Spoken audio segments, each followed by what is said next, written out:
When she was 14 years old, discovered she was the first person to see the Lady of the Galilee, the mosaic with the lady. She was the first person to uncover it. And so we have very close connection with the site. And we love it. It's like my backyard. We love it very much. Okay, as you can hear, I'm not Israeli. I was born where?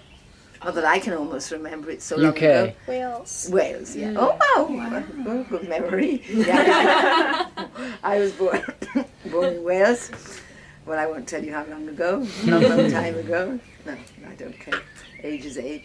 And I came to Israel the first time, I think, when I was 18 as a guide, bringing a group of young kids. And then I actually came to Israel to live when I was in my early 20s. 23, 20. I didn't go to the army here. I was too old for that. And I met my husband here in Israel, and we lived on it's called a Moshav Shitufi. It's like between a kibbutz and a village. That's where we lived at the beginning. It was like a village that we all had our own house, and there was no dining room, but we all had a budget. And without that budget, we had to live. We were just a young couple, and when I had a baby, the budget went a bit higher. But at one point, we decided we wanted a farm of our own. We were a young couple, and we wanted to be completely independent. Now I think it was a great mistake, but then it seemed a great idea. And we didn't have the money to be able to buy our own farm, and we found a job in all places, Venezuela. Wow. Which is now very problematic. Even then it was pretty corrupt, but not as corrupt as it is now. I don't know how we found jobs in those days before the internet, it was, now you just Google in, where you want to go, but then I think it was just looking in lists in the newspaper, and we found a job for an Israeli company that was setting up a water system in Venezuela, so we went for it. We went there with two little girls, one was 3 and the other one was 6 months, and we came back with the same girls plus a little boy 2 years later.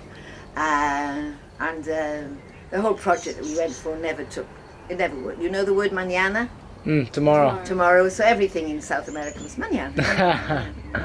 So when we arrived there in this area in the middle of nowhere, there was a field and it had a sign saying Fabrica de Tomato Sauce, like a tomato factory. When we left 2 years later, the sign was bigger. That was about it. So we spent the 2 years there growing vegetables for local market, things that we hadn't done, and traveling, of course, we did a lot of traveling.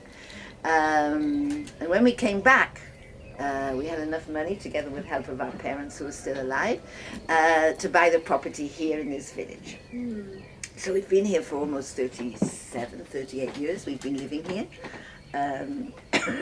My husband's a farmer.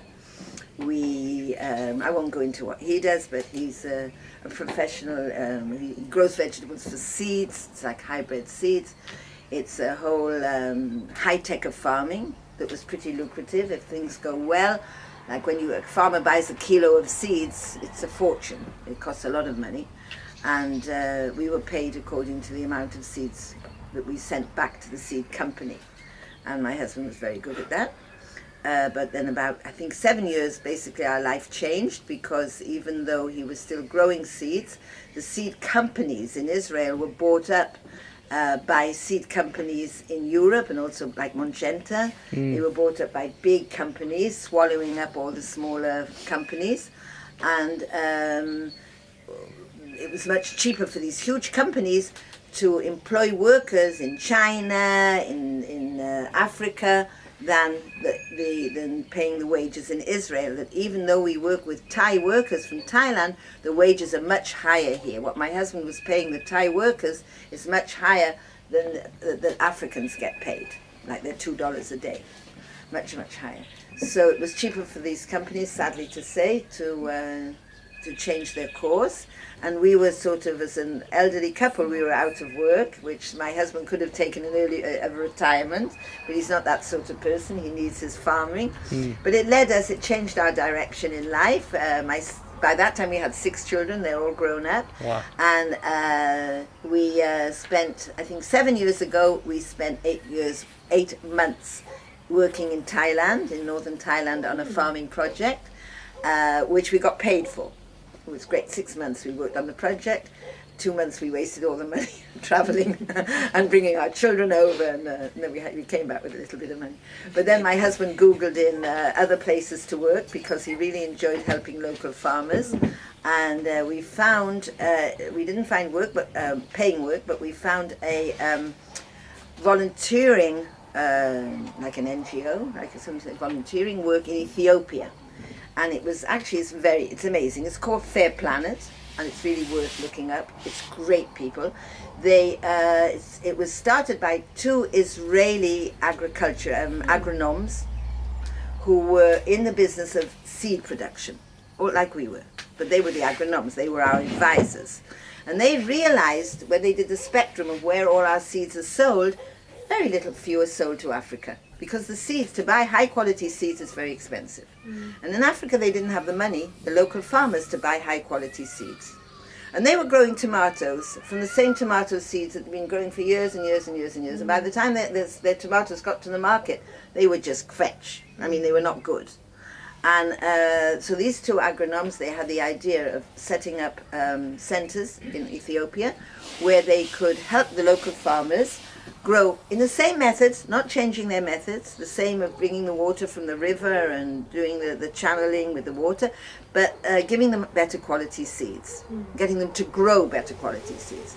And it's voluntary, and they had setups in 2 universities in Ethiopia and 2 places locally. We went to a local area in a small town where my husband and I joined 4 young Israelis, your age, like a little commune, and we were much older than they were, of course, but we enjoyed being with them, and we worked every day out in the fields with the local farmers, and that was really, it was a great idea. And we enjoyed that for 3 months. And then for another 2 years, my husband found more work in Ethiopia because we loved Ethiopia. And every time he would work there for 3 months, and I would go out to visit him. And the following year, Namibia, worked in Namibia. And you're from Namibia? Yeah, I was last year also. We spoke about the Stockholmund. The Stockholmund. Yeah. What brought up Stockholmund? You have a bottle. Yes, here. Isn't that amazing? Wow. Yeah. I'll just quickly tell you. One day we get a phone call from an Israeli guide. And he says, I've got a couple coming and they want to have a talk about olive oil. They're very serious about olive oil. And they want to know a lot about olive oil. So I told them, okay, it's a private couple. I told them how much it'll cost them if they want a meal, if they just want tasting olive oil. And he was Israeli, but he had a South African accent. And I said to him, where are these people from? And he said, they're from Namibia. They're from, and I said, well, I don't believe it. My husband's working in Namibia and I'm going there next week to visit him. So they came and they gave us, and we had a great talk together. It turns out he's the only person, basically, in Namibia growing olives. Wow. Ken, growing olive trees. Very wealthy. He's basically was from Dutch blood, German blood, they, white couple. He's a contractor of building, but very, very nice couple. And one day he came home and he told his wife, I've bought 2,000 olive trees. Look up in Google what to do with them. He had no idea. And that's how they started. And then they had the olives. So he tells his wife, Google up, what do we do with the olives? Now we have them. So anyway, that's how they started growing and making olive oil in Namibia. So of course when we were there, we visited them and we visited their farm and everything. So that was nice. They were in Stockholm. That's where they lived.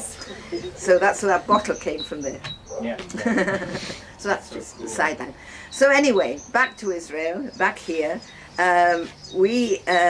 Before that, so these places in abroad, they opened up our mind, and it was a great. And my husband last year was in China for 3 months. I didn't go over to China to join him for traveling. I stayed here for some family reasons, but he enjoyed the 3 months there as well. And then this year he stayed here. There's no more 3 months going abroad. There's too much to do here. And the one thing that has been going on though for the past 17 years is the olive business. And so even though we would go away for a couple of months every year, we'd always be back for this season. We'd always be back August right through till February for the olive season. Because the olive picking, any of you from California, it's the same olive picking as in California from October, November, December. That's the main season when we're picking the olives and producing olive oil. Now, why did we go into the olive oil business? It's basically because of my husband's farming. the growing tomatoes for hybrid seeds. And my 6 children, went to a very special school in Israel in the northern desert. Have you been to Sde Boker? כן. הייתם בשדה בוקר? Yes, you know, you looked over the beautiful wadis and well, there where just very close to where the graves of Ben Gurion, there's a school. There's a high school, and it's called an environmentally friendly school. And my eldest daughter, she heard about it when she was 14 years old, and she asked us if she could go there. And we didn't know anything about it. We never heard about it before. We went down, we looked at it, and we fell in love with the school. And we said, okay, one daughter, private education, we can manage. Yeah. So off she went, 14 years old. And 2 years later, when it was her sister's turn to go to Grandma's high school, that's not fair. Why did Ayala go here and go to that school and not me? So off she went to that school. In the end, all our 6 children studied there. Wow. And my husband had to work very hard and produce a lot of seeds. Wow.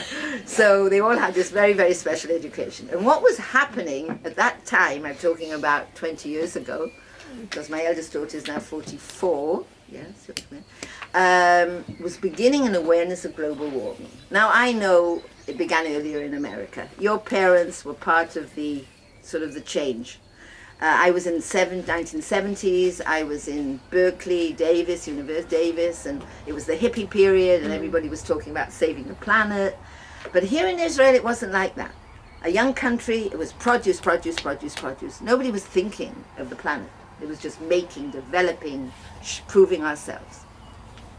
So we didn't have that attitude. Although I always loved growing organically, I had this thing for healthy food. That I did have. But when my children would come home at weekends and have these little conversations, arguments with their father, where he was spoiling the soil by all these pesticides going into the water and all these, the air pollution and everything, we realized that none of our children were going to jump in his boots and take over this high-tech farming. So we thought, what could we do as a project that our children will want to help with? And not that I wanted them all to live at home, that would be ghastly, but I mean that something that they would be proud of and that they would be happy to, take part of. And we thought of the olives, because ever since they were children, when they were young, 11, 12, 13, and we had still control over them, we would go out now and again, do family projects, and one of them was going out, picking olives from the area here, and taking the olives to one of the Arab villages to make olive oil. In those days, there were very few young people with olive presses. Most of the olive presses were in the Arab villages. They were all in the Arab villages. And why? Why in an Arab village, if you don't have one olive press, you've got 6 olive presses? Because there are so many Children. olives. There are so many olives. And why are there so many olives? Because olive oil has been, since biblical times, the basic oil.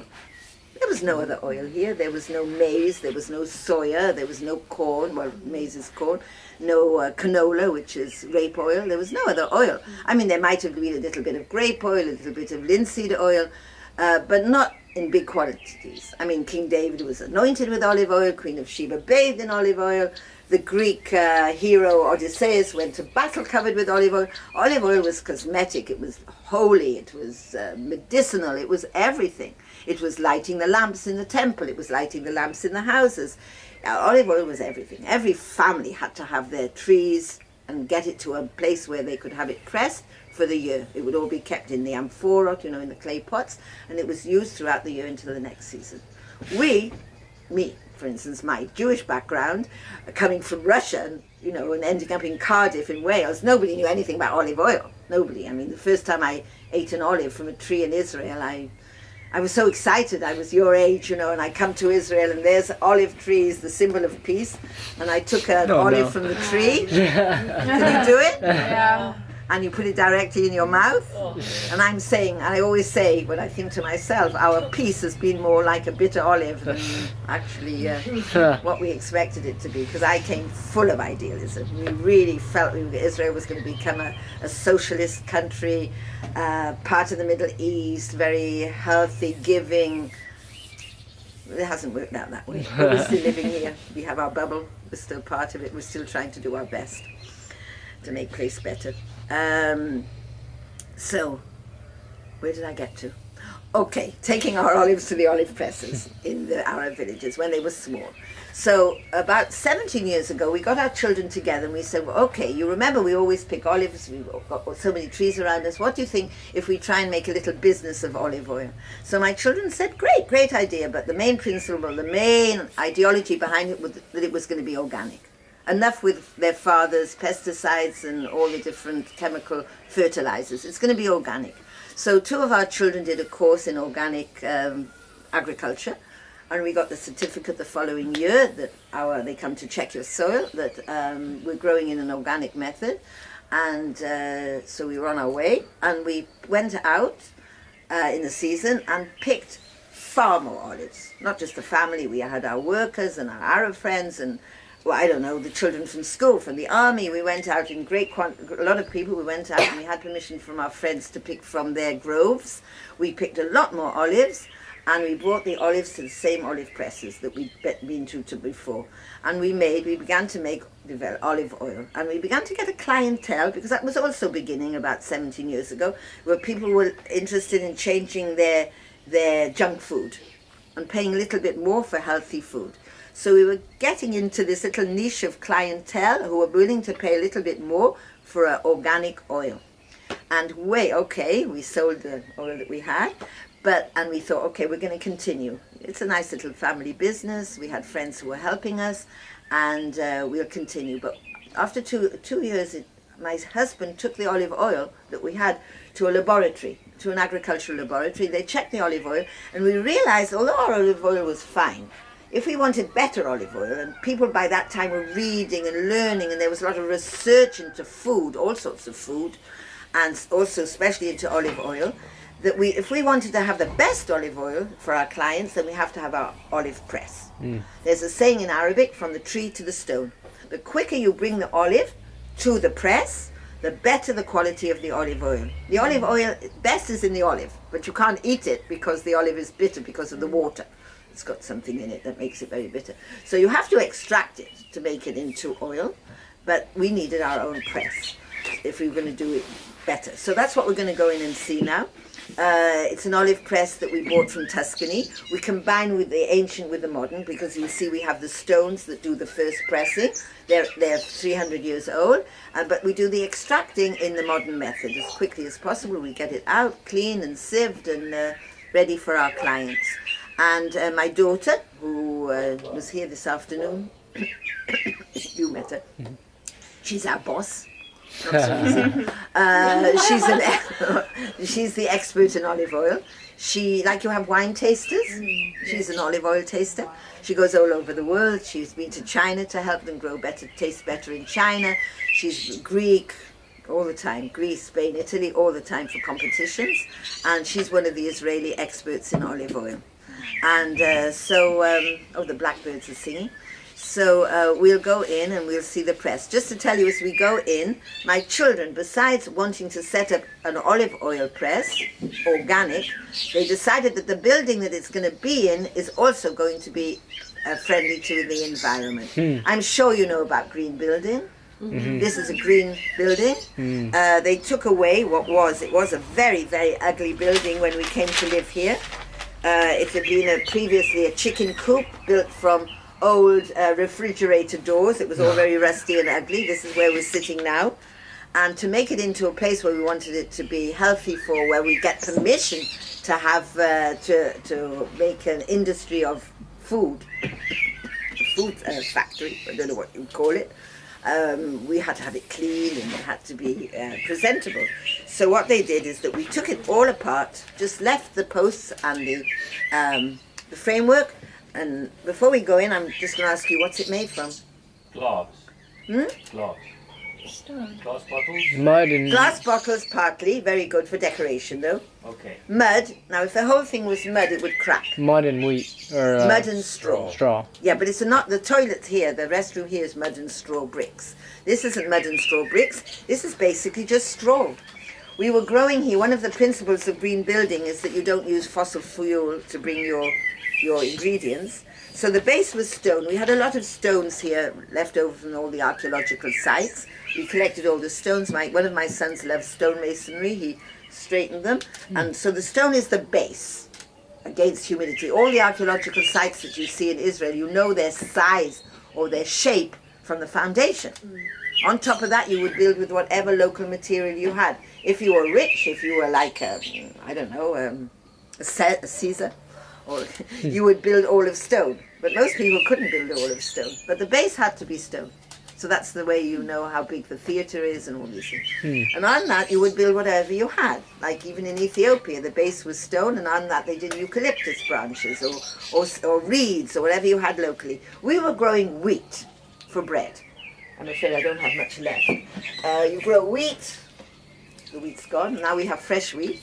And when the wheat's taken off for the bread, for flour, what do you have left? Straw. So, and then another combine comes and makes straw bales. Okay? Now you know when you're traveling in the Mideast in America, the Midwest in America, you see these big round, everything's these big round bales for the farmers. But that's also an Israeli invention. Really? Everything's Israeli. So, so these were straw bales, 60 by 60 centimeters, and we kept, instead of selling to one of the local farmers, we kept about 200, and we built the building like playing with Lego. We built it from straw. Wow. Okay, so it's a straw bale building, and then you cover it, and then you have to cover it with the mud, as close as possible to adobe mud clay. Luckily we found a clay soil, we sieved it, cleaned it, it was like an industry here, mixed it with water, crushed up straw, like they built the pyramids, and the only thing we had to buy was sand. So these ingredients, we made a mush of it. They did a lot of experimenting, you can see in this later, and then we found the right texture, the right consistency, and that we threw on the walls. It was like playing with mud baths. My sons who were in the army, in one of these top, whatever you call them, what do you call them? Top groups of the army. They'd come home and relax by throwing mud at each other and covering themselves in mud. In fact, there's a lovely photo of my son, one of my sons, this is my son who built it. He came home, it was a Friday night, we were all sitting down having Friday meal, and he said, I found the right consistency. I found the right mud. And he walks in. That's my son. And my other sons also playing with the mud. So they all, everybody, also the children this is the children who came to help us. You can see how they were helping us. They were all playing with mud here. Anyway, eventually the mud got on the soil, on the straw, very thick inside the straw. On top of that were two more layers of thinner and thinner. The last one was just water and clay soil. Very nice and like a plaster on top of that. Two more layers, one against because when I put my hand on it then, it would sort of disintegrate, the sand. So you had to have something to combine everything together. And in the book that we had already from America, they use linseed oil. We didn't have linseed oil. What oil did we have? Olive oil. Yeah, so got old olive oil, sieved it from the sediment, painted the wall twice with olive oil inside and out. You can see in here. Wow. And then I thought we'd finish, start cleaning. There was no deck here, there was no garden, there was nothing. It was just a work site. I said, okay, let's get it all cleaned up because it was already September. We have to start with the olives. And he said, no, he wanted one more layer. He wanted a sealer. Like at home, your parents paint the decks with like a lacquer. But if we did that, it would be chemical. So he wanted a lacquer on against any humidity. But if we, it wouldn't be green if we went just to a local shop and bought something. So we had to use something natural. Any idea what one layer on two walls where the rain comes in the winter time? Anything, what did we Tree put? wax, like what do you call it? Amber? An amber. No, it's a good idea, but it's not amber. It would be too sticky. Okay. It doesn't harden so much. We had to have something that hardens. But it's something we eat every day. And it goes hard. You don't see it, you don't feel it, but it cracks when it's hard. It's the egg whites. The whites of eggs. Okay, it has in it aluminum. Do you remember from your chemistry? Really? What is it? Yeah, you're right. Yeah, you're right. Whatever. And it has in it, and that we put on the eggs whites on two walls, and so it's very, very strong, and that's what we have. Really? Okay, so it's a great building, and in the meantime, one of my sons has built another house for another friend using straw bales, and my second son, my third son from the top, he has moved to they bought plot land. It's very, very expensive to bought land, but they have now and again, a village will be selling off 10 plots of land at a cheaper price because it's a place that out of the way, and my son and daughter-in-law decided to buy a plot of land. We helped them. They're living there now in a tent, 4 little girls, but they're going to be building a house, but a straw house. My son will take it 2 years off work, and he'll build the house out of straw. So I've got a bit of a cough. I'll just have some water. So come on in. Okay. Wow.